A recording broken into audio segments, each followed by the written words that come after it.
won't find their place in line. But I strike around your finger now, boy, cause it's just a matter of time. Cause you've got no chance. No chance at all. You've got no chance.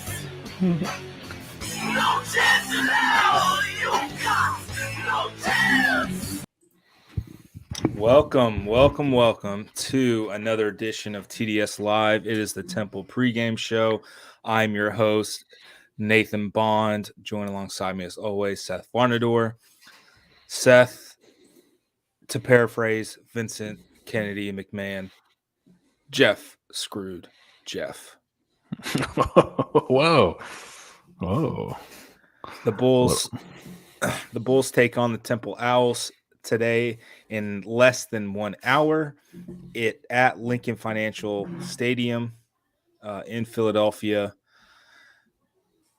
The Bulls are 1-7, 0-4 in the American. Temple is 2-6, 0-4 in the American. This is probably the only game USF maybe favored the rest of the season. They're 3.5-point favorites as we enter today. Yeah, probably the only one they're favored in, but there is another one on the schedule that might be winnable, but it's a road game, so I don't know if they'll be favored in that one. So you got to take advantage here. I mean, this is the one we've talked about it all week on our various shows and conversations. Yep. You lose this one. Ooh, buddy. Yeah, it's conversations are pretty loud. Real loud. You may have to find your own way back home. Good old tarmacking. It's in the cards. It is legitimately in the cards if the Bulls lose today at Temple. This Temple team is atrocious, Seth. Their defense is by the numbers pretty good, but the competition that they've played up for debate. Yeah, I'm not. They haven't had a ton of. They haven't played a ton of quality offenses, and we can go ahead and throw up a little some numbers here, and you'll see their defensive numbers are good, but the best offense they've played is UCF, and they put up 70 points on them.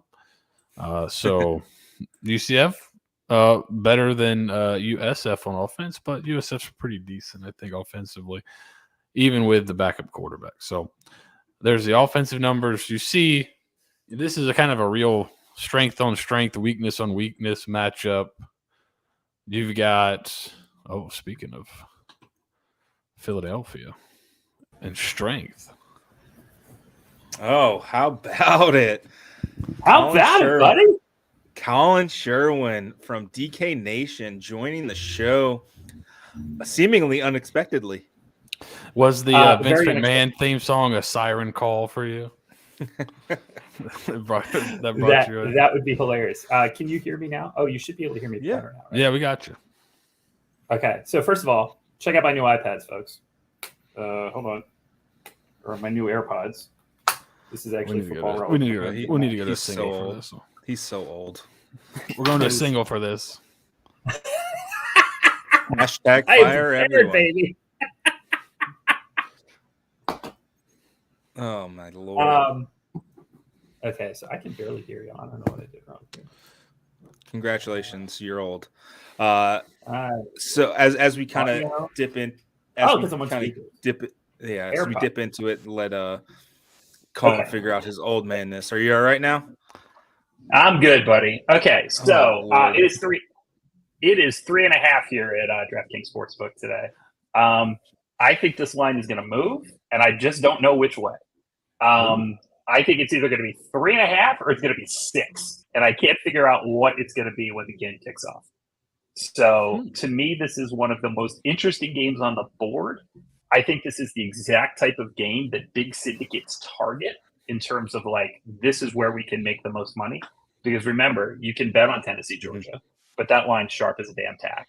Or you can make just as much clean cash as you can on games like this. And so I think that this game is going to be super interesting from a betting perspective.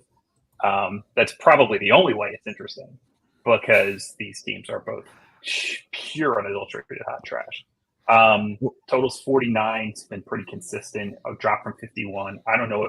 Are there win problems in Philadelphia the way they were in like Chicago right now, where that line is the Chicago game and the Notre Dame game? The Notre Dame game has just tumbled in terms of total because of the wind. Good question. I'll look it up. So keep that in mind. Do we have an injury report for USF? Not yet. We're going a little early today. We typically wait until about half an hour before the game time, but I've got to go meet you in South Tampa. So yeah, we're kind of getting the crew together. Some old friends. Get the band together, buddy. Let's go. An old friend is in town. Wind. It looks like you're going to have double digit wind, not like 15, 14. Nothing crazy, like nothing like 40 mile per hour. Doesn't appear. Okay. But. I mean, you saw those wind gusts pregame for Ohio State and Northwestern. That was wild. That was the Ohio State kicker was just like, what do you do there? It literally died. Like it hit a wall of wind and just died. It died right at the goal line. It was that was pretty impressive. It's an interesting time.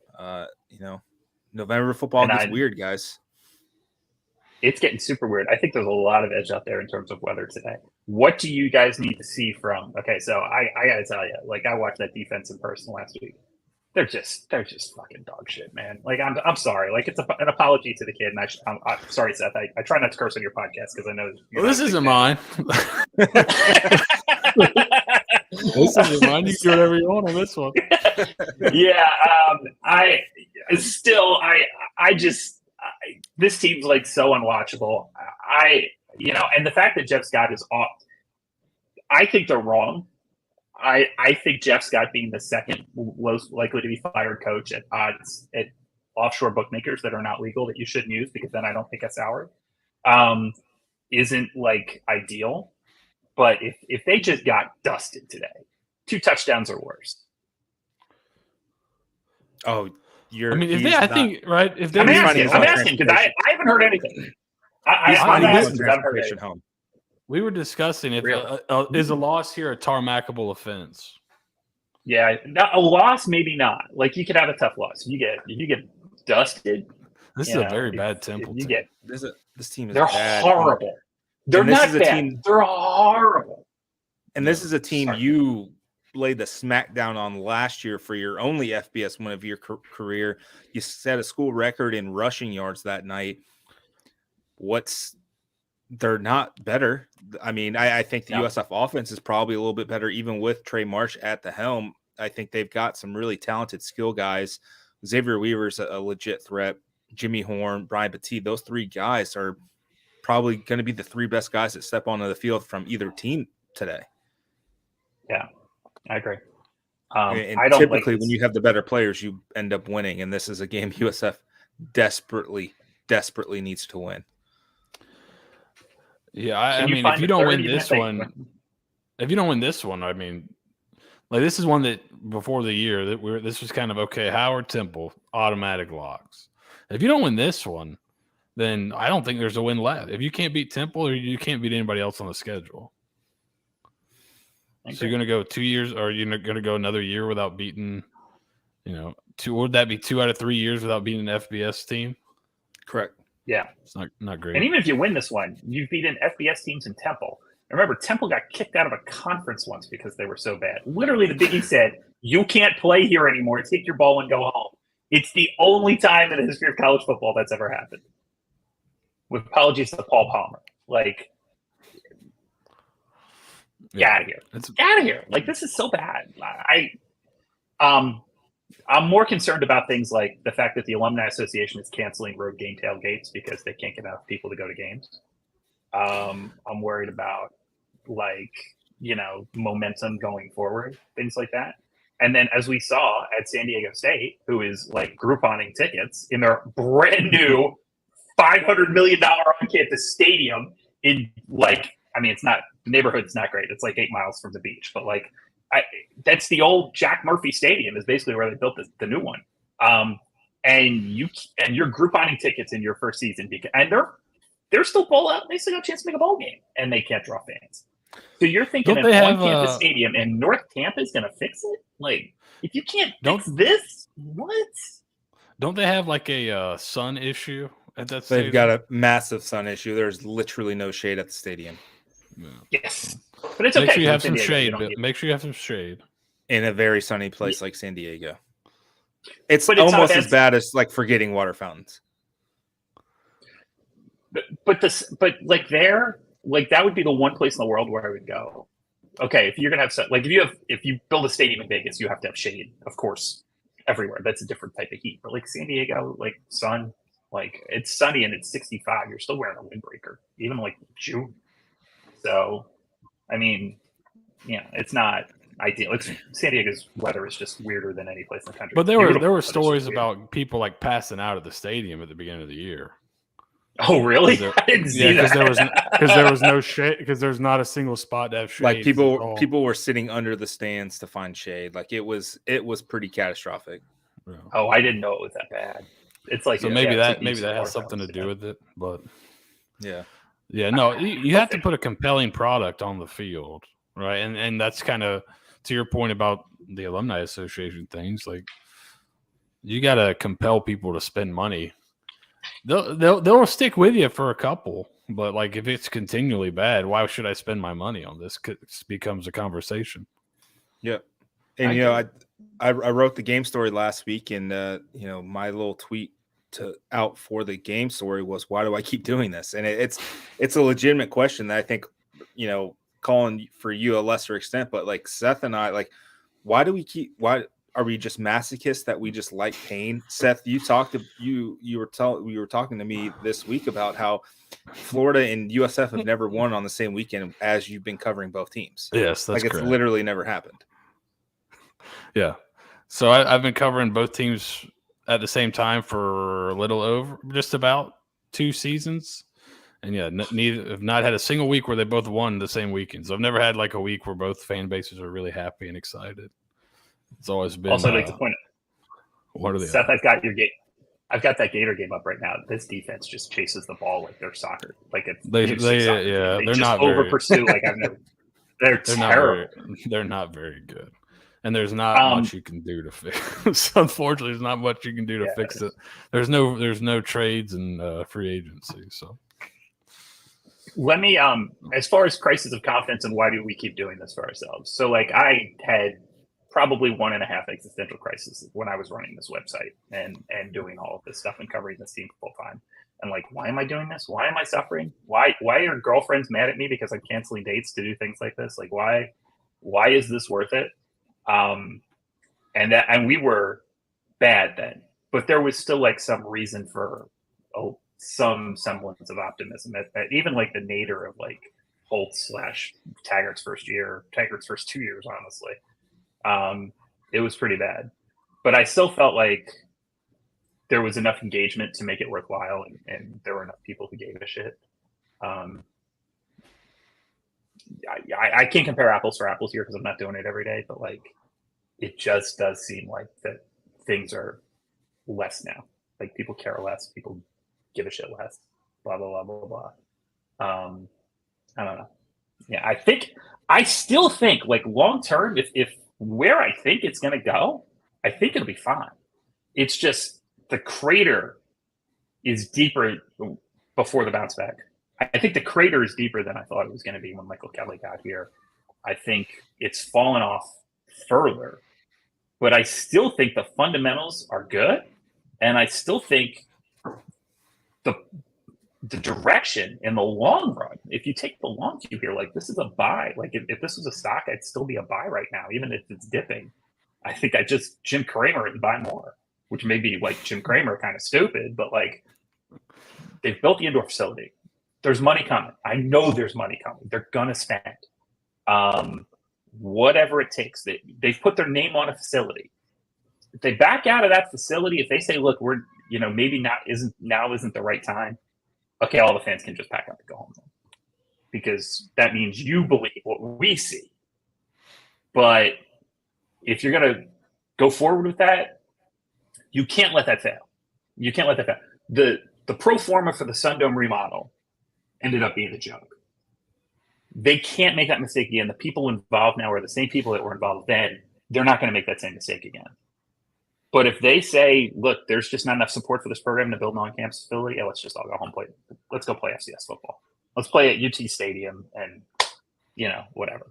But I think the fundamentals are still really strong. And I do think USF is going to invest. It's just taking longer to get there than I thought it would. You may be right. I think the thing that we've kind of talked about kind of lingering out there, there is that university down there in South Tampa that they're going to be making a leap here soon, and they're going to make some announcements. And what's holding them back from playing football? Did I tell you that off the record or on?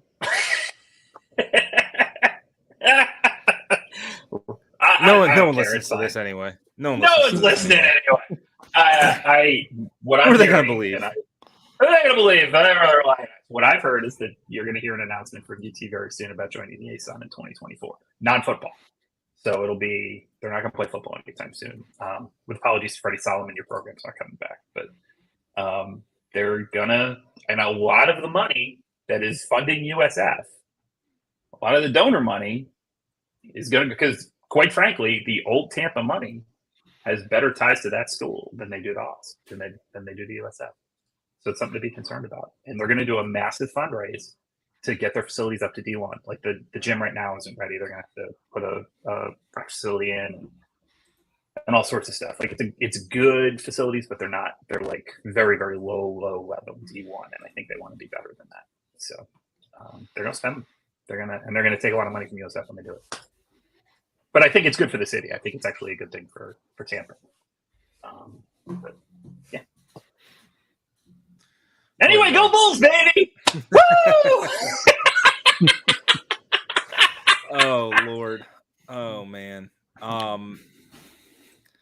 Yeah, I mean USF, I think we just need to break out the wheel here.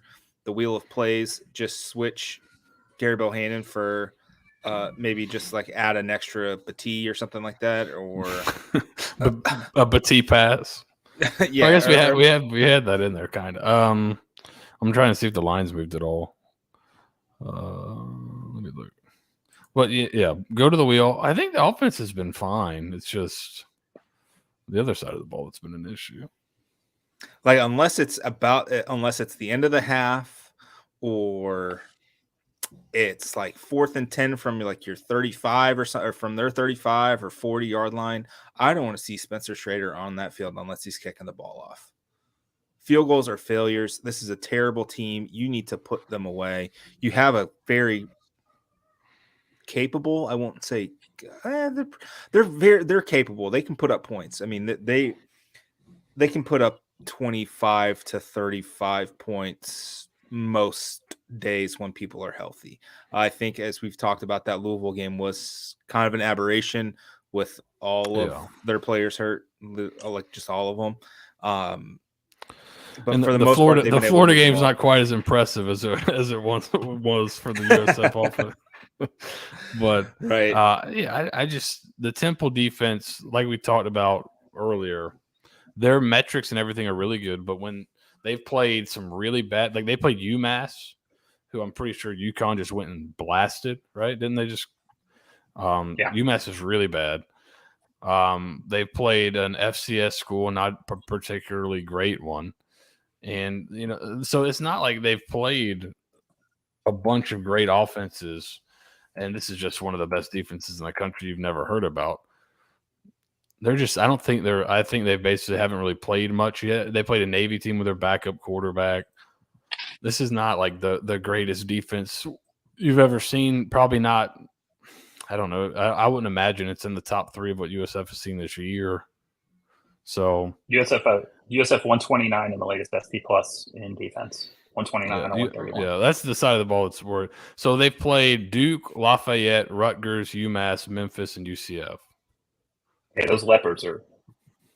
Yeah, I'm telling you that Rutgers, that non-scholarship Leopards team. I think Rutgers fired their offensive coordinator right after or shortly after they played Temple. Yes, they did. UMass is terrible. Lafayette, not a great team. Duke put up 30. Memphis put up 24. UCF put up 70. Tulsa's kind of all right. They put up 27. So you'd think USF would put in 24 plus, I would imagine, right? Yeah, I think they can score today. They're going to score. I just don't think they get a stop. That's the problem. By the way, that Rutgers coordinator, that guy's going to be hired somewhere real quick. That guy was very, very high on a lot of people's lists. Yeah, he was. I mean, he was one of our. He was kind of one of our picks. Absolutely. We thought he was going to be a good option, and the Rutgers of it all. The Rutgers of it all. All right, Nate, we should go because I got 1 minute. It's 1 minute till Texas Tech TCU, and is at halftime, and that's when I told you I was leaving my house. I have to go walk the dog. So what's your prediction, Colin? Nate and I gave ours earlier this week. What's yours? I mean, let's just stay on brand. USF loses like 27. USF loses like 27-24. Like it's a game in the fourth quarter. They do something like snap a ball low or take a safety or do something galactically stupid in the fourth quarter. Do something very Jeff Scott like in close games. Yeah, or it's very possible that Jeff kicks a field goal but forgets to run the clock down, kicks a field goal to tie, and then gives Temple way too much time at the end of the game to come down the other way and kick field goal to win because you didn't run the clock down. Or like something stupid like that. Like that's totally on brand for what could happen here. You're not. Right. I wouldn't bet this game with your money though. Like I have no idea what's going to happen today. So I had some games I really like this week. This seemed like a really good weekend for betting, but this one is just terrible. And that line, by the way, I was thinking that movement was coming, and it's 37 minutes till kick. It'll probably kick in like the last 10, 15 minutes. I think it's going one way or the other. I think the bettors know something that I don't. This is just that with perfect type of game that they generally jump all over. So we'll see what they do. We'll see. Well, with that, all right. See you in a bit, Nate. We'll see you, buddy. See you. We'll wrap it up. Seth, you predicted 34-21 USF. You sticking with it today? Let's go. No, let's go like 30-21. I feel 30-21 USF. Yeah. Okay, I'll stick with my 28-21 USF. It seems like a pretty good pick. They can score 4 touchdowns. I think so too. It's definitely the first of 4 scores. Probably any 4 scores. Any 4. Yeah. All right. Well, for Seth, it's I've been Nathan. I appreciate Colin jumping on for the TDS Live Temple pregame show. More than likely, no halftime or postgame show, as I'm going to be with Colin and a couple of people who are in town having lunch at an undisclosed location. It's Duffy's in South Tampa. But go over and pay for their meal. Yeah, do that. Fan. Yeah, do it if you're a real fan. But appreciate it, everybody tuning in, joining. We'll talk to you. We'll talk to you later. Go Bulls. Go Bulls.